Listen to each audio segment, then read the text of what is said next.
ticket mo na.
Swords and plowshares, and we never again have war upon this earth.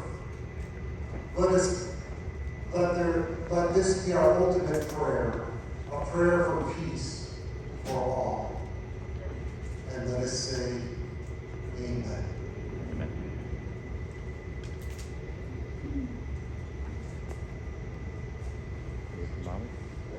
Thank you very much, the Navy Band Northeast. Please be seated.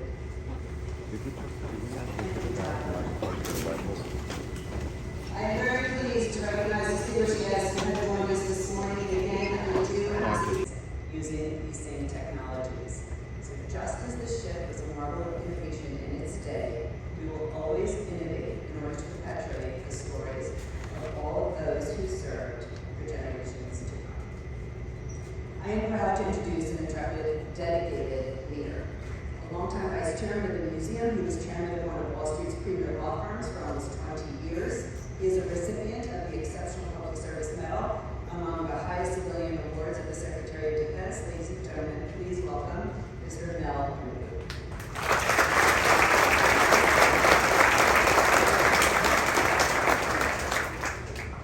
Memorial Day is our annual holiday for remembering those who have died while serving their country as members of our armed forces. We are truly blessed today to have as our Memorial Day speaker on Intrepid, Admiral Darrell Caudle, the current commander of the United States Fleet Forces Command, which is one of the largest components of our United States Navy, the most powerful and largest naval force in the world. The U.S. Navy, as we know, is fighting a war as we gather here today. We can just look at USS Bataan across the way. As war broke out in the Middle East and Iran-backed Houthi terrorists began attacking commercial vessels ship that can instantaneously change course and rush at best speed to the Red Sea, conducting what Admiral Cordell described as a remarkable, almost 9-month deployment.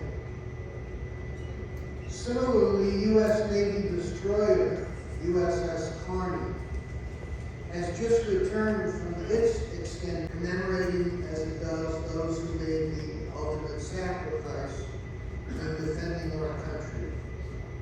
It's therefore inspiring to have as our speaker on this Memorial Day on board this great ship, Intrepid, a leader like Admiral Cordell.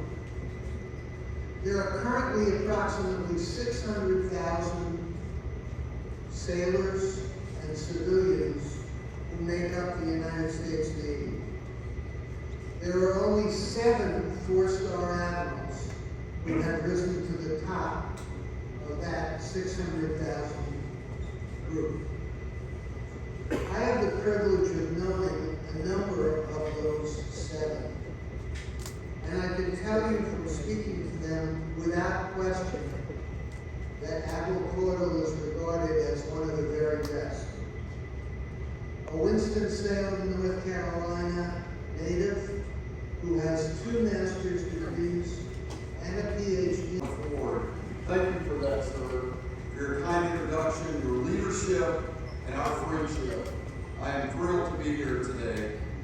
Once each May, amid the hustle and bustle in the greatest city on earth, the city that never sleeps, just down the Hudson River from Lower Manhattan's 9/11 Memorial Site, we gather at the illustrious and renowned Intrepid Sea, Air, and Space Museum to commemorate the brave souls who gave their lives for our freedom, for our nation, and for our way of life. New York City and the surrounding boroughs have borne a large burden of our nation's fallen. From the Revolutionary War, to the Civil War, to the war on terrorism. So it's fitting and appropriate that we honor them here today, recognizing that all liberties as Americans come at a price. I am honored to be here and join you today to celebrate their memory, but more so to recommit ourselves for action. Veterans Program in the country. He is the interim chair of the Iraq-Afghanistan Veterans of America, chairman emeritus for Business Executives for National Security, and has served on the Defensive Business Board, amongst other business and government appointments. Please welcome Mr. Bruce Mosley.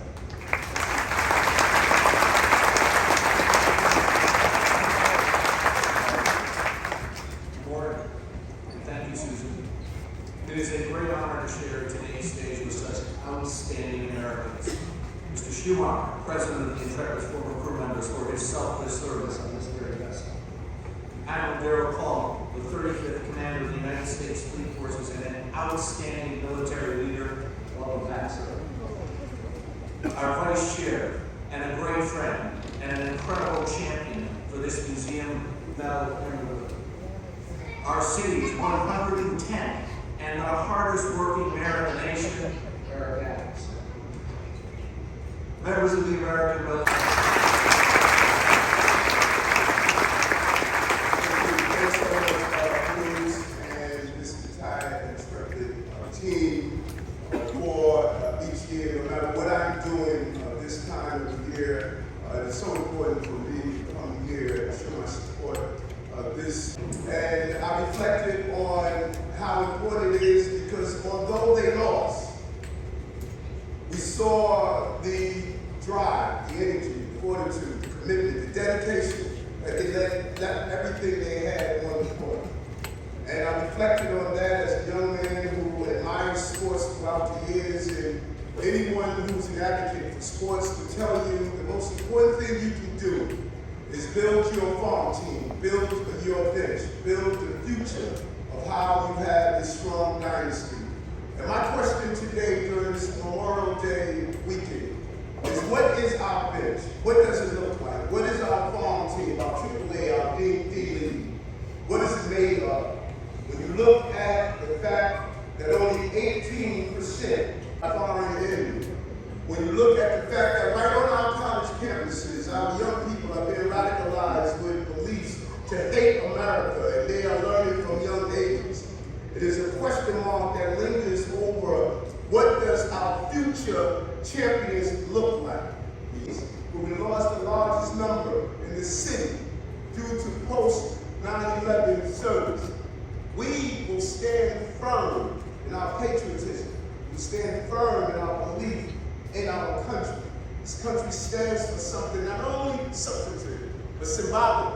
We must never desecrate our flag, never desecrate our ideas.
哎，这送了个弹药。